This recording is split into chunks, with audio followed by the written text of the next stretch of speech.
अहिले चाहिँ बिहानको अलमोस्ट 6:30 मा चाहिँ हामी मुनि चन्दनबारीबाट हिँड्यौँ।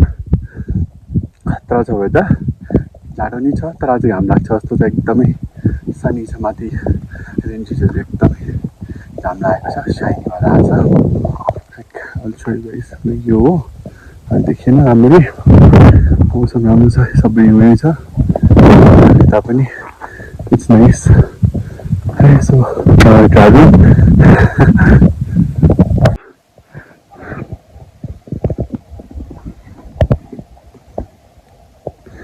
So it's being like the sun is rising out there, and hopefully the snow will start melting. It has already started melting. Like a lot of snow had started falling down. That's all for now. Bye bye. So this is the way from the Chandan to the how do I say that place, Chalangpati. हामी चलङपाटी पुगेर बिहानको खाजा खायौँ। अब चलङपाटीबाट हिँड्दैछौँ माथि लौरी पिनाको लागि। घाम लाग्दैछ, अलिक गर्मी भयो, सो मैले क्याप लगाएँ। ज्याकेट स्याकेट पनि फाल्दिउँ जस्तो हुँदैछ गर्मी भएर। हावा चाहिँ लास्टै चिसो छ, तर कसैमा घाम लागेको ठाउँमा चाहिँ गर्मी हुने, फेरि जङ्गल छिरेपछि चाहिँ चिसो हुने भएकोले गर्दा चाहिँ नो रिस्क। त्यो भएर मैले ज्याकेट चाहिँ लगाइरहेको छु। सो ओके, अब हिँड्दैछौँ। सो यो चाहिँ हो है, दिस इज चलङपाटी। यो चाहिँ लौरी पिनादेखि माथि बुद्धस्तुपासम्म जाने बाटो। एकदमै हिउँ छ।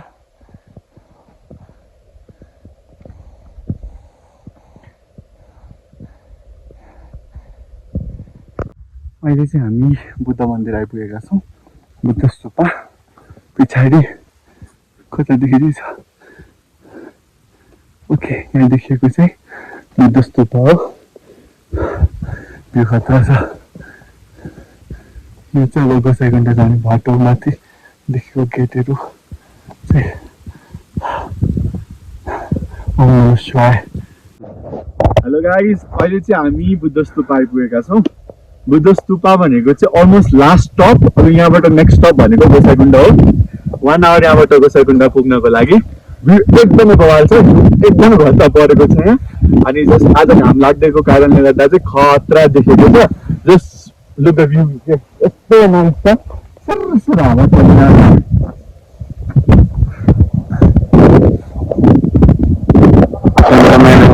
छ साथमा। फ्रम 4300 है गाइस। रमाइलो छ लास्टै ठाउँहरू खतरा छ। यो चाहिँ गोसाइकुण्ड जाने बाटो हो। अलमोस्ट 1 आवर यहाँबाट।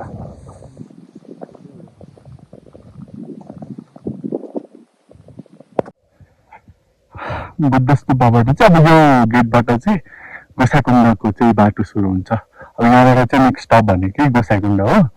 सो अब चाहिँ गोसाइकुण्डको लागि चाहिँ हामी क्लेम गर्छौँ। गोसाइकुण्ड क्लेम गर्ने डाइरेक्सनमा बस्नु सबैजना। एकछिन बस्नु, रेस्ट लिनु, एन्ड देन भनेको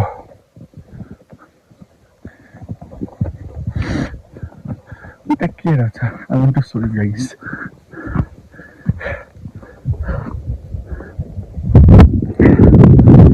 जननी जन्मभूमिश्च स्वर्गादपि गरीयसी। नेपाली सेनासी काली जङ्गलको आर्थिक र संशोधक तथा श्री नवताङ राष्ट्रिय मुकुन्द कार्यालय र श्री गोसाइकुण्ड गाउँपालिकाको समन्वयमा गोसाइकुण्ड गाउँपालिका वार्ड नम्बर 5 स्थित पवित्र तीर्थस्थल गोसाइकुण्ड आउने भक्तजनहरूको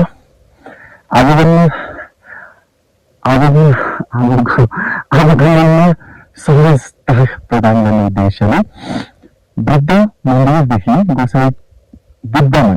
मन्दिरदेखि गोसाइकुण्डसम्म 2.58 किलोमिटर लामो रेलिङ तथा प्रवेशद्वार, चलङपाटी 40-20 फिटको विश्रामस्थल र बुद्ध मन्दिर 12-12 फिटको शीतघर निर्माण सम्पन्न गरी श्री गोसाइकुण्ड गाउँपालिकालाई हस्तान्तरण गर्यो।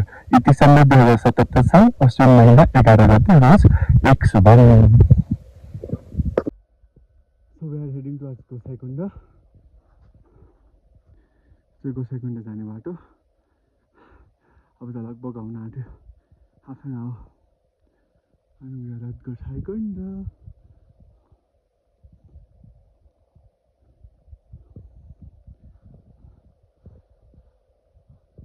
Gosaikunda आइपुगिसकेका छौँ. So let's see the lake. Pretty frozen छ, but let me show you guys the lake. Come on.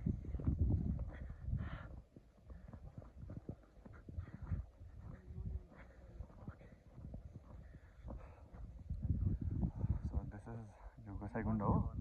यो चाहिँ Gosaikunda. यो चाहिँ भैरवकुण्ड हो.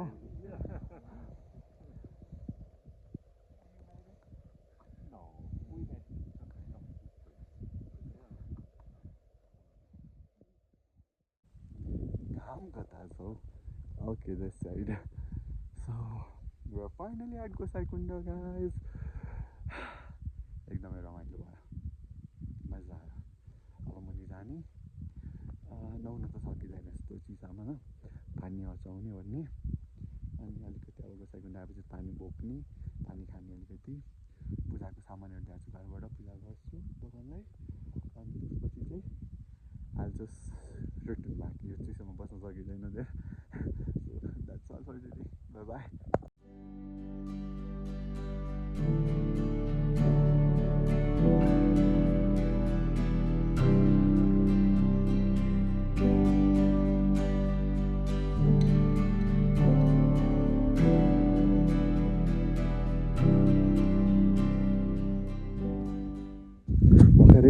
पूजाहरू सकेको छ हामीले.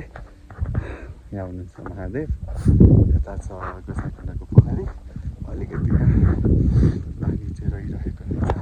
सो त्यहीँबाट यसो म खातखुट्टाहरू धोयौँहरू अनि घर जानलाई जलहरू लियो अरे. घरमा पूजाको सामान अलिकति लिएर आएको थिएँ मैले, यसो पूजा गऱ्यो अरे. अब त्यहाँ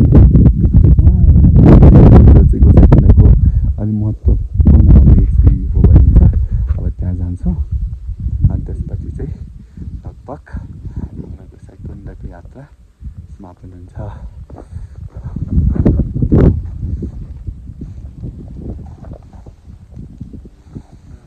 हर हर महादेव. हाम्रो गोसाइकुण्डको मुख्य मन्दिर. मैले पूजा गरिसकेपछि पूजा गऱ्यो भने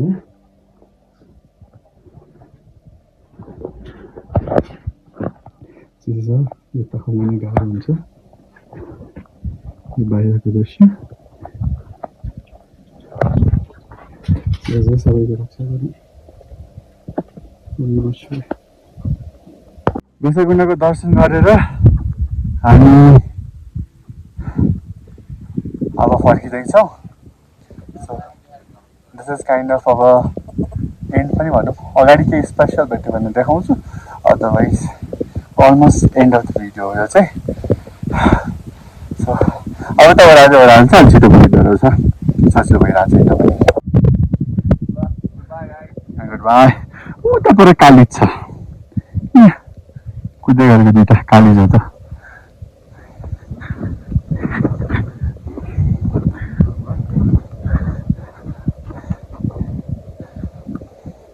ल बाई बाई.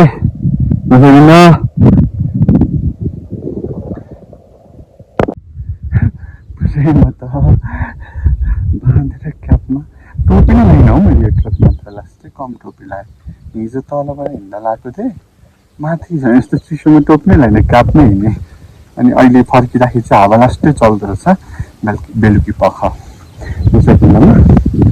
लगाएँ टोपी, टोपी लगाएकै थिएँ एक्चुअली. अब एकछिन हिँड्नु भ्लग गरौँ है त, तपाईँहरूसँग कुरा गर्छु. जस्ट गोसाइकुण्डको ट्रिप रमाइलो भयो. अनि एउटा कुरा चाहिँ कस्तो अचम्म लाग्छ क्या मलाई. लगभग मैले जति डेस्टिनेसन ट्राभल गरेँ नि, अलिकति जहाँ स्नोफल हुन्छ, त्यो सबै डेस्टिनेसनमा मैले स्नोफल पाएको छु कि. लाइक माथि भाडा भयो, मुक्तिनाथ भयो, कालिम्चोक, मयदी है, गुफा पोखरी, अलमोस्ट सबै डेस्टिनेसनमा चाहिँ स्नोफल पाएको छु कि. अनि आउँदा पनि गोसाइकुण्डमा पनि चाहिँ स्नोफल पाएँ कि. सो कस्तो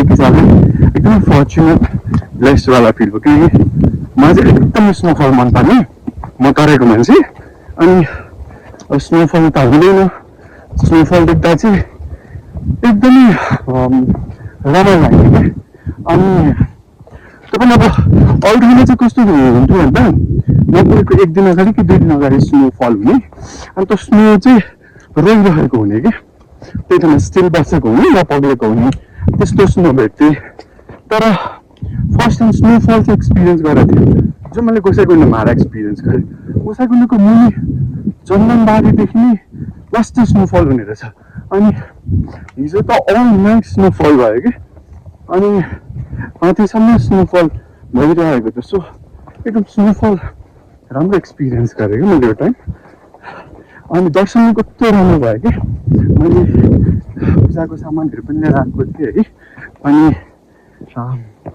एउटा चाहिँ कस्तो थियो भन्दाखेरि अलिकति धार्मिक पनि छु म मान्छे अनि यत्रो गोसाइकुण्ड आइसकेपछि गोसाइकुण्डको मान्यता लास्टै ठुलो छ अनि यहाँ आइसकेपछि चाहिँ त्यो पूजा गर्ने के फेरि आउनु सकिनँ क्या होपफुली म चाहिँ फेरि आउँछु भन्दिनँ अब भगवानै बोलाउनु भयो नि म त तँलाई फेरि आउँछु भन्न सक्दिनँ गोसाइकुण्ड है अनि एकदमै पूजाको सामानहरू बोकेर राम्ररी पूजा गरेँ पनि मैले है यता पोखरी छेउमा शिवजी हुनुहुँदो रहेछ है त्यहाँ पनि गरेँ अनि माथितिर अलिकति एउटा मन्दिर रहेछ अनि त्यो मन्दिर चाहिँ अलिकति मुख्य भनिँदो रहेछ त्यहाँ पनि एकदमै राम्ररी पूजा गरेँ त्यसको भिडियोहरू गरेको छु म त्यो भिडियो पनि भ्लगमा होपफुली यो क्लिपसम्म चाहिँ हेरिसक्नुहुन्छ किनकि यो क्लिप त म अलमोस्ट लास्टमा हालेर आउँछु यो चाहिँ मैले कसैले लगभग हामी जहाँबाट डान्स सुरु गरेको त्यहीँ पुग्न आँट्यौँ कि अनि यो चाहिँ अब एन्डिङ रिमार्कको भिडियो बनाउनु जस्तो लाग्यो कि अनि मैले यसो अब एक्लै हिँडिरहेको छु साथी पछाडिमै छ अनि बनाएको है त अहिलेलाई त्यति नै बाई